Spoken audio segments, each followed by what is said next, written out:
Lepo pozdravljeni in dobrodošli v lounžu SBC-ja, Kluba slovenskih podjetnikov, na tej prav izjemni prireditvi, ki ne bomo tako rekli, ampak dogodku. No. Zakaj smo se zbrali, verjetno vsem jasno, je pa to ena zelo, zelo pomembna stvar, predvsem za SBC in tudi SAZU. Če smo pa morda celo malce bolj široki, ko to razmišljamo in razumemo, je pa to zelo pomembno sporočilo, ki ga SBC in SAZU dajeta predvsem Sloveniji, in to ravno pred praznikom. Zato smo ta datum danes tudi izbrali, ne zato, ker jutri vsi pobegnete na dopust in na počitnice, ampak ker je povezovanje na tako visoki ravni, kot je povezovanje med SAZU-jem in pa med SBC-jem, nek message, ki ga lahko pošljemo in ki kaže na to, da vendarle obstajajo v tej Sloveniji ljudje, ki gledajo naprej, ki se borijo za to, da bi kot družba živeli bolje, in predvsem ne samo z nekimi idejami, ampak tudi akcijami dokazujejo, da se da. Zato najprej en lep pozdrav vsem, ki ste se na tale torek odzvali. Se opravičujemo za malce bolj vroče okolje, klima je kriva na vrhu strehe, ker je odpovedala, ne moramo pa preluftati, ker je zunaj enako vroče, tako da bomo pa morda malce hitrejši, pa boste potem ob kakšnem mal hladnem šampanjcu se ohladili. Skratka, Slovenska akademija znanosti in umetnosti SAZU, ki je bila ustanovljena leta 1938, je seveda najvišja nacionalna znanstvena in umetnostna ustanova, ki jo Slovenija ima. Združuje znanstvenike in umetnike, ki so bili izvoljeni med njene člane, in to seveda zaradi posebnih dosežkov znanosti in umetnosti. Z nami je predsednik SAZU-ja, Peter Štih, doktor zgodovinskih znanosti, redni profesor za srednjeveško zgodovino in pomožne zgodovinske vede na oddelku za zgodovino Filozofske fakultete Univerze v Ljubljani. Lep pozdrav. Z veseljem, samo pogledajte, če je tako, ali bo samo za podržati, tako, mislim, da bo. In pa seveda podpredsednik, ja, lahko, seveda, ne. In pa seveda podpredsednik SBC-ja, Igor Akrapovič, lastnik in direktor podjetja Akrapovič, in lep pozdrav tudi v... Lep pozdrav tudi z moje strani. Stvar je sicer zelo enostavna, zamislili smo si jo pa takole, da povemo, zakaj pravzaprav prihaja do tega sporazuma, do tega sodelovanja, in pa kje SAZU in SBC vidita našo uspešno Slovenijo, ki je to že danes, da bo takšna in še mnogo boljša v letih, ki so pred nami, torej kateri izzivi so.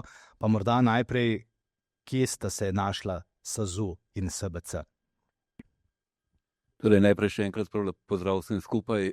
Predvsem me veseli, da smo danes na tem dogodku, da bomo podpisali za dogovor o sodelovanju med Klubom slovenskih poslovnežev in Slovensko akademijo znanosti in umetnosti. To je en dogodek oziroma en dogovor, ki gre v smeri bodočnosti Slovenije. Slovenska akademija znanosti in umetnosti ima svoje naloge opredeljene z zakonom o SAZU-ju, ki nam precej natančno določa, kakšne so naše naloge, in usmerjene so v glavnem seveda v znanost in umetnost. Vendar imamo tudi eno alinejo znotraj tega člena, ki opredeljuje naše naloge in ki govori seveda o družbeni angažiranosti Slovenske akademije znanosti in umetnosti. In v tem kontekstu imamo pri nas na akademiji celo vrsto dejavnosti, povezane tudi z našimi delovnimi telesi, ki se ukvarjajo s takšnimi razvojnimi ali pa družbeno pomembnimi temami. Od seveda okoljskih vprašanj imamo Svet za varovanje okolja, imamo recimo Svet za varovanje človekovih pravic, imamo Svet za energetiko in imamo seveda tudi, in ta je najpomembnejši, Svet za razvoj, ki ga tukaj med vami številni poznate, in tudi mislim, da nekateri med vami tudi sodelujete v tem svetu za razvoj. Svet za razvoj smo ustanovili, tukaj sta tudi predsednik sveta, akademik Kemri, in podpredsednik akademik Splihal, ki ga zelo uspešno vodita že kar nekaj časa. Ta svet smo ustanovili zlasti seveda z namenom prav za pogled v bodočnost. Se pravi, kaj so tiste teme, družbeno relevantne teme, ki jih naj bi tudi na akademiji nagovarjali. In te segajo, poleg teh, kar sem že omenil, človekovih pravic, energetike, tudi do demografskih vprašanj, seveda recimo, ki so za nas pomembna, okoljska vprašanja, tudi seveda nagovarjamo, in seveda tudi gospodarstvo. Ravno 17. junija smo imeli takšen zadnji posvet na akademiji o problematiki gospodarstva. Zavedamo se tudi pri nas seveda, da brez razvoja in brez dobrega gospodarstva, brez čim večje dodane vrednosti, bomo težko ohranjali pravzaprav blagostanje, v katerem živimo. Kljub vsem krizam mislim, da je Slovenija še vedno država in slovenska družba, ki živi v relativno zelo visokem blagostanju. To ohranjati seveda ni enostavno. Soočamo se z številnimi problemi. Nenazadnje je Evropa in svet, in to veste tukaj poslovni že boljše kot mi v akademskih vodah. Pravzaprav smo v eni konstantni krizi že od leta 2008. Od finančne krize, pa smo imeli migracijsko krizo, pa smo imeli COVID krizo, pa imamo vojno v Ukrajini in tako naprej. Iz krize v krize prehajamo in rešujemo sproti te probleme. Torej, izzivi so strahotno veliki in upam, da bo tale dogovor pomagal v tej smeri, da bi morda lahko predlagali ali pa detektirali vsebine, ki so pomembne na področju gospodarstva in teh stvari, s katerimi se tudi tukaj ukvarjate, za pomembne za bodočnost Slovenije. Toliko morda za začetek. Ja, in lep pozdrav še z moje strani. Jaz lahko rečem, da se pač v klubu SBC tudi ukvarjamo pravzaprav s programom razvoja Slovenije v naslednjih letih. To je kar en dosti kompleksen projekt, ki ga peljemo, ampak zanimivo je to, da sem jaz pač po drugi strani tudi v svetu za razvoj pri SAZU-ju, ki ga vodi doktor profesor Igor Emri. In da sem nekako prišel do tega, da imamo kar res izjemno veliko skupnih točk. Ko smo pa nekako to poskušali spraviti na skupni imenovalec, smo ugotovili, da bi nekako lahko sodelovali na 3 področjih. In prvo področje je neka bela knjiga slovenskih inovacij, ki bi jo v naslednjem mogoče letu, 2 pripravili in bi potem iz tega videli, kaj je možno dejansko uporabiti, udejanjiti in kje smo v tem trenutku, bom rekel, s tem delom znanosti. Drug del je dejansko program, kot sem že omenil, peljemo tudi v SBC-ju. Lahko rečem, da imamo izjemno veliko skupnih točk, kjer imamo dosti podobne poglede. In tretja zadeva, ki bi jo tudi danes najavil, je pa nova publikacija, ki si jo želimo izdati, ki bi pa nekako zajemala od znanosti do umetnosti in vseh ostalih elementov, bi rekel, ne vem, od medicine, arhitekture, glasbe, kjer bi se pač slovenski, bom rekel, umetniki, znanstveniki lahko v tej publikaciji oglašali in predstavljali in bi predstavljala neko, bom rekel, temeljno zadevo, ki bi jo peljali v naslednjih letih. Zato se moramo še, bom rekel, majčkeno uskladiti pravno in bom rekel tudi na druge načine, ampak to je nekako trenutno ta situacija, v kateri bomo zdaj govorili. Morda vprašanje, zakaj je pomembno, saj odgovor je sicer jasen, ampak vendarle včasih treba kaj povedati tudi bolj na glas, da se akademiki še bolj glasno vključite v razprave, v debate in v čas, v katerem živimo, da dodate še svoj pogled in pa svoje znanje. Torej, en vidik tega je gotovo to, da je akademija po svoji pravzaprav osnovni strukturi sestavi to tako imenovana learning society, družba, združenje učenih ljudi, in pri nas je kar veliko znanja akumuliranega. In naši člani so seveda profesori ali so bili profesori na univerzah, na inštitutih, dejavni na različne načine in to znanje seveda lahko posredujejo tudi naprej, in v tem primeru seveda so pripravljeni sodelovati. Druga stvar, ki je morda pomembna, je ta, mi sicer nismo raziskovalna inštitucija, nismo tako organizirani, se pravi, nimamo inštitutu ali raziskovalne dejavnosti pri nas, so pa zato naši člani aktivni na tem področju po svojih inštitucijah. Ampak ima pa akademija nekaj v slovenski družbi, kar verjetno ali pa kar morda ima zelo malo inštitucij pri nas, in to je ugled. Slovenska akademija znanosti in umetnosti, ki je definirana po zakonu kot najvišja znanstvena umetnostna ustanova, uživa v slovenski javnosti neverjetno velik ugled. Mi dobivamo zelo veliko različnih pobud, se na nas obračajo v najrazličnejših zadevah ljudje prav zaradi tega, da to posredujemo. In to je seveda nekaj, to je naš pravzaprav edini kapital. To je naš najpomembnejši kapital, ta ugled, ki ga imamo in ki ga seveda hočemo uporabiti na nek koristen in produktiven način. Ob čemer seveda moramo paziti, saj veste, kako je pri vsaki stvari, ne? Težko ustvariš nekaj, hitro pa lahko zapraviš, ne? S tem ugledom je ravno tako, lahko ga hitro zapraviš, dolgo časa pa traja, da ga vzpostaviš. Tako da seveda smo zelo pazljivi pri takšnih zadevah, ampak recimo na takšno sodelovanje, kot je s klubom slovenskih poslovnežev, to smo prepoznali kot eno zadevo, kjer lahko podpremo in kjer se tudi želimo, da bi bilo to sodelovanje uspešno. Ja, tudi mi smo zelo hvaležni, no, da smo se nekako uspeli dogovoriti, kajti mislim, da samo dejansko akademija, akademska sfera in pa gospodarstvo skupaj lahko Slovenijo popeljete naprej.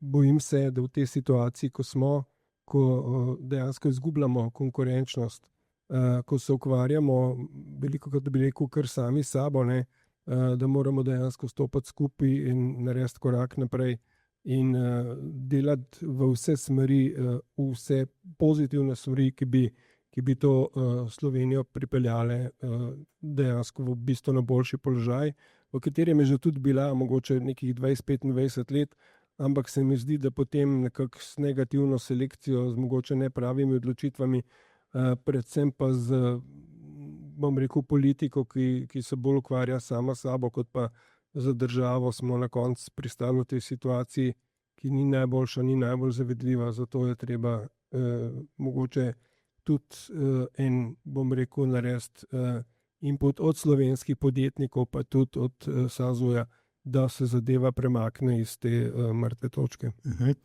Pod vprašanje tukaj seveda bo, ker vidim, da imamo tudi novinarje, Uspešna Slovenija je program, ki se piše, ne, takšno povezovanje. Kaj to pravzaprav pomeni? Je to program, ki ga bo SBC ponudil politikom? Je to politični program? No, jaz bi rekel, da ni politični program. Tako kot mi pišemo program, tako ga tudi pravzaprav akademija, kolikor sem razumel, piše pač svoj program, ki je precej komplementaren našem, in mi bomo ponudili ta program vsem političnim strankam in vsak, ki ga bo pač udejanjal, bomo zelo zadovoljni in veseli. In to je vse, mi se politično ne bomo opredeljevali, bomo pa izjemno veseli, če bo kdo prevzel čim večji del našega programa. Kako je s programom, ki ga imate na SAZU oziroma pripravljate? Torej mi, akademija kot taka nima direktno programa, pripravlja program Svet za razvoj, ki se s temi razvojnimi vprašanji ukvarja. Svetu za razvoj so detektirali celo vrsto vsebin, ki so ključne za slovensko bodočnost, ne, kot sem že omenil. Od demografskih, gospodarskih, ekoloških, okoljskih in vseh drugih izzivov, ki jih imamo pred seboj. In ta program pravzaprav vključuje te stvari, pravi odgovore, ali pa poskušamo dajati odgovore na posamezne sklope vprašanj, ki se pojavljajo. Zdaj seveda drugo vprašanje vam bom direktno povedal, ali pa drugo vprašanje, ki se postavlja tukaj, pa je seveda to, koliko smo pri tem uspešni. In tukaj mi nimamo najboljših izkušenj, ali pa bi rekel, sploh nimamo dobrih izkušenj. Namreč akademija sama po sebi ni odločevalec čisto v ničemer. Tudi na področju znanosti in umetnosti mi smo kot deležniki pritegnjeni, ampak odločujemo pa čisto o ničemer. Kar je dobro, to tudi ni naloga takšnih teles ali pa inštitucij, kot je akademija, ne.